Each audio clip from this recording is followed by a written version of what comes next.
தமிழக வெற்றிக் கழகத்தின் கட்சிக் கொடி அறிமுகமாகியிருக்கும் நிலையில் அது குறித்து செய்தியாளர் எழுப்பிய கேள்விக்கு அமைச்சர் துரைமுருகன் நக்கலாக பதிலளித்துள்ளார்.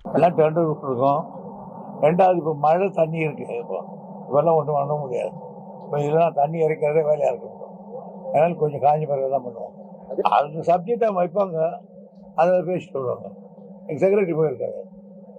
தொடர்ந்து அழுத்தங்கள் கொடுக்கறதுக்கு எதனா வாய்ப்பு இருக்குமா? என்ன நம்ம எவ்வளவு சொன்னாலும் அவங்க வந்து தண்ணி கொடுக்க மாட்டேங்கிறாங்க. உபரி நீர் தான் வருது, நமக்கு உரிமையான நீர் வர மாட்டேங்குது. ஒவ்வொரு முறையும் நாங்கள் போராடி தான் பெற்றுக்கிட்டு இருக்கோம். யாராக இருந்தாலும், நானாக இருந்தாலும், வேறு கட்சியாக இருந்தாலும் அவங்களோட போராடி தான் பெற்றுக்கிட்டு இருக்கோம். அதாவது உச்ச நீதிமன்றம் அதுக்கு மேலே நம்மக்கிட்ட அவ்வளோ, அந்த உச்ச நீதிமன்றமே நமக்கு இந்த இப்படியெல்லாம் நடந்து கொள்ளுங்கன்னு ஒரு விதி கொடுக்குறாங்க. அந்த விதிப்படி நடக்க மாட்டேன்னு சொல்கிறாங்க. நடக்க மாட்டேன்றது அதே உச்ச நீதிமன்றம் தான் நாங்கள் முறையிடுறோம். அவர்கள் தீர்ப்பு வரணும். நமக்கு அவ்வளோதான். நடிகர் விஜய் இன்னைக்கு வந்து கட்சி கொடி அறிமுகப்படுத்திருக்காரு. அதை எப்படி பார்க்குறீங்க? திமுக பொதுச் செயலாளர் பறக்கும்போது பார்ப்பேன்.